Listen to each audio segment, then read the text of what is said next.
Sir, planning is the vital instrument we have adopted to realize the social objectives enshrined in our Constitution.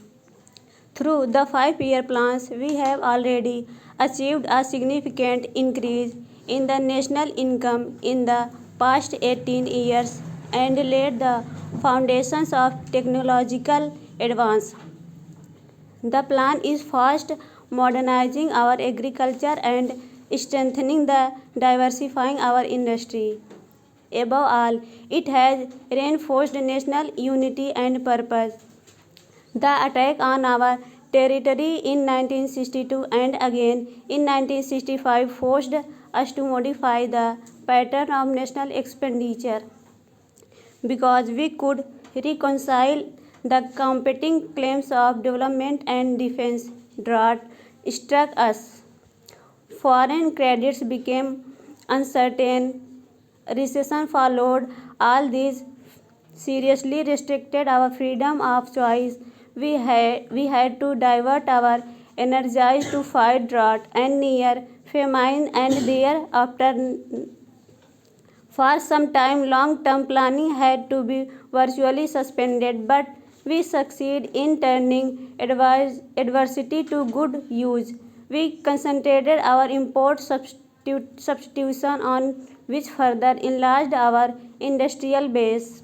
This, along with the need for more foreign exchange, put us on the path of a more fruitful export drive. We maintain our investment in development work, especially in intensive agricultural programs.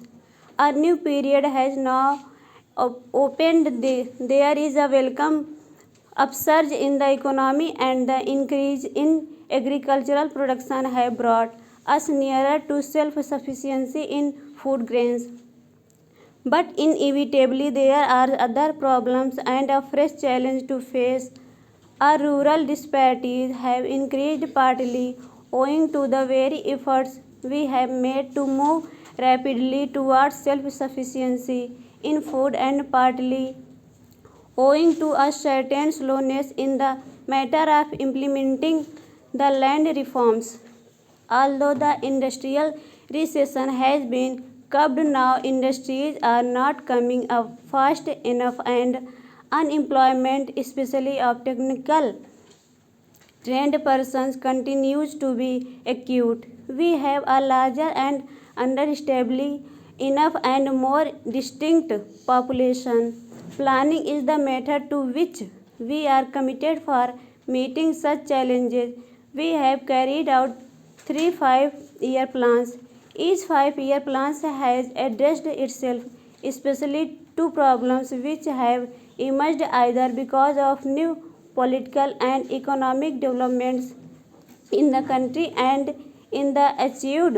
The priorities and the emphasis have necessarily changed and have to be adjusted from plan to plan, but we have always kept in view our long-term objectives and their achievement.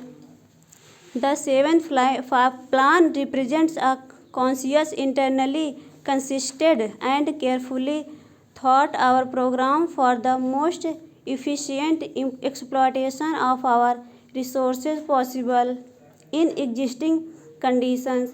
The basic aim is to raise the standard of living of the people, especially of the less privileged sections of society. Our planning should result not only in an integrated process of increased production, but rational distribution of added wealth. The overriding inspiration must be burning sense of social justice. While increased production is of the most important, it is equally important to remove or reduce and prevent the concentration of wealth and economic power.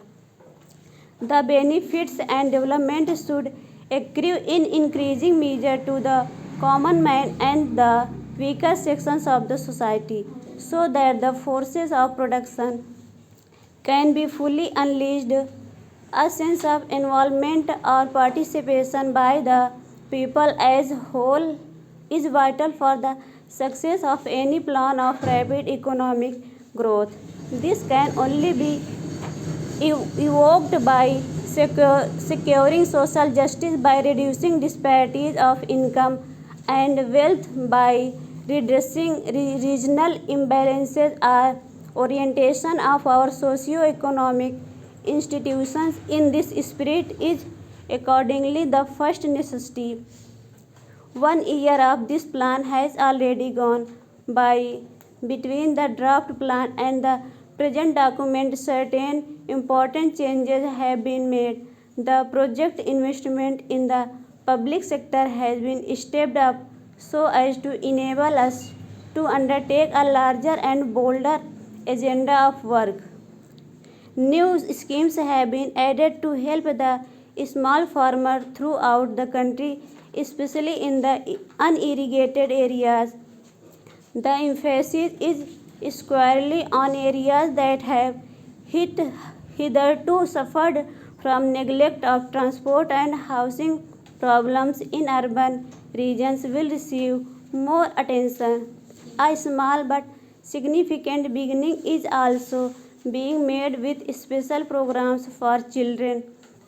The seventh plan thus provided a necessary corrective to the earlier trend, which helped particularly the stronger sections in agriculture as well as in industry to enable them rapidly to enlarge and diversify the production base. In the long run, the full potential of growth cannot be realized unless the energies of all our people are put to profitable use. The emphasis on spreading the impetus and benefits of economic growth to the weaker sections is thus necessary in the interest of equality as well as growth. The plan will now assist the less prosperous sections of our farming population to improve their position and make a yet bigger contribution to the national economy. Greater industrial activity and the modernization of agriculture by adopting intensive methods of cultivation and irrigation would mean that a larger proportion of young men seeking jobs and could find employment nearer home.